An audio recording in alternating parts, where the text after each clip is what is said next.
Salut à tous, c'est déjà les vacances. C'est la raison pour laquelle j'ai choisi dans cette vidéo de vous parler d'un sujet d'actualité, à savoir les congés payés. Et c'est aussi la raison pour laquelle j'ai décidé de changer de décor. Donc, ma vidéo, je vais la faire sous forme de questions-réponses, dont je vais aborder les questions qu'on se pose très souvent en matière de gestion des congés payés.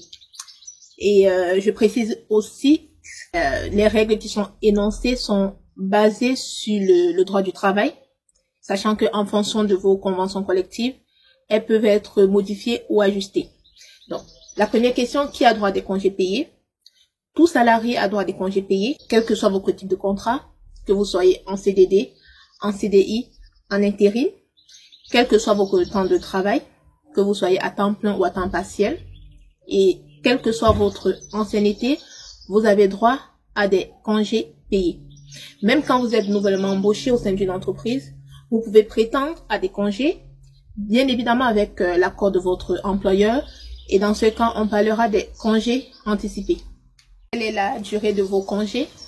La durée de vos congés dépend des droits acquis, et ces droits dépendent du nombre de jours de travail effectués au sein de l'entreprise, dans le nombre de jours de travail que vous avez effectué au sein de l'entreprise. Donc, que vous soyez salarié à temps plein ou salarié à temps partiel, vous avez droit à 2,5 jours ouvrables de congés par mois de travail effectué. Et cela correspond à 30 jours ouvrables, soit 5 semaines pour une année complète.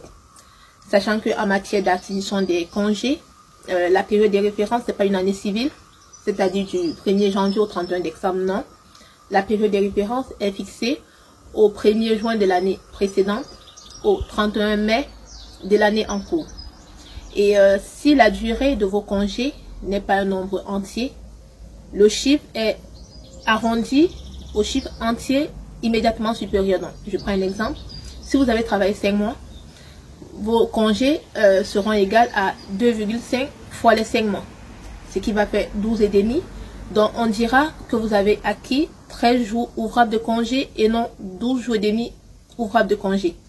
Et ce que vous devez également savoir, c'est que il y a certaines absences qui sont prises en compte pour le calcul de vos congés, notamment les absences maternité et d'autres pas. Donc, les absences injustifiées ne sont pas prises en compte pour le calcul de vos congés. Donc, si vous êtes en absence injustifiée un mois complet, ça veut dire que sur ce mois-là, vous perdez vos droits à congés, donc vous n'aurez pas les 2,5 jours ouvrables de congés acquis. Est-ce que vous avez droit à des jours de congés supplémentaires? Seule votre convention collective peut prévoir un mode de calcul plus avantageux que la durée légale. Et ce mode de calcul peut s'appuyer soit sur l'ancienneté, soit sur l'âge ou un handicap. Donc, pour cela, je vous invite à lire votre convention collective, savoir ce qu'elle prévoit pour être mieux informé. À quelle période vous pouvez prendre vos congés? Vos congés, vous pouvez les prendre à tout moment, même dès l'embauche, comme je l'ai dit plus haut. Mais bien évidemment, avec l'accord de votre employeur, car la période de prise de congé peut s'étendre ou non sur toute l'année. Et mais dans cette période, il doit obligatoirement être comprise la période du 1er mai au 31 octobre. Qui fixe les dates de départ en congé? En principe, c'est votre convention collective qui prévoit les dates de départ en congé.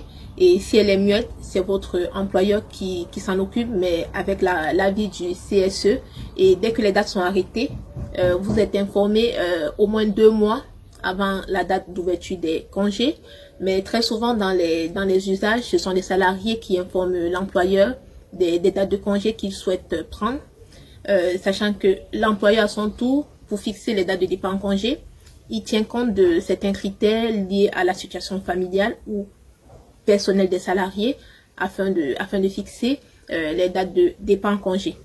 Et une fois que votre date a été fixée et arrêtée, en principe, votre employeur, autant pour moi, ne peut pas le modifier à la dernière minute, sauf circonstances exceptionnelles. Et il se pourrait que votre congé soit refusé par il se pourrait que vous preniez un congé qui soit refusé par votre employeur pour les besoins de service. Et dans ce cas, vous êtes obligé de choisir une autre date. Et il se pourrait aussi que votre employeur vous oblige à prendre une date qui ne vous correspond pas, que vous n'aimez pas forcément, soit en raison d'une fermeture temporaire de l'entreprise. Et dans ce cas, vous êtes obligé de prendre et d'accepter cette date de congé. combien de jours de congé vous pouvez prendre en une fois. Votre congé principal est de 24 jours ouvrables, soit 4 semaines. Et ces 4 semaines, vous pourrez les prendre à une fois.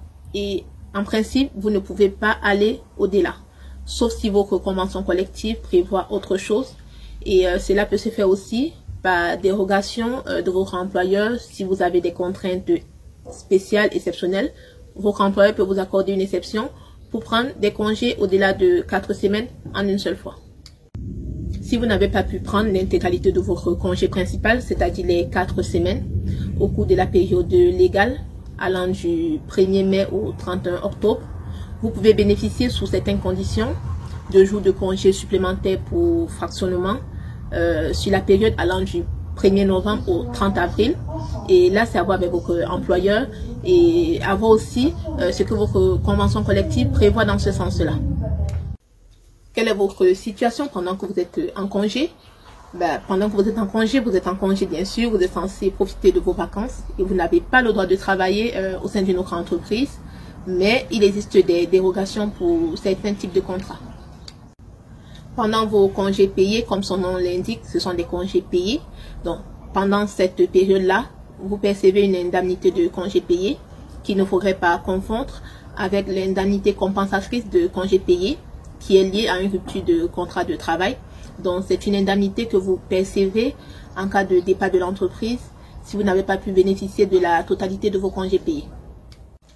Je suis arrivée au terme de cette vidéo et j'espère qu'elle vous aidera à mieux comprendre la gestion de vos congés payés. Si elle vous a été utile, alors partagez-la et je vous invite à vous abonner à ma chaîne youtube.rh pour recevoir d'autres conseils en ressources humaines. Alors, je vous dis à très bientôt dans de prochaines vidéos. Ciao!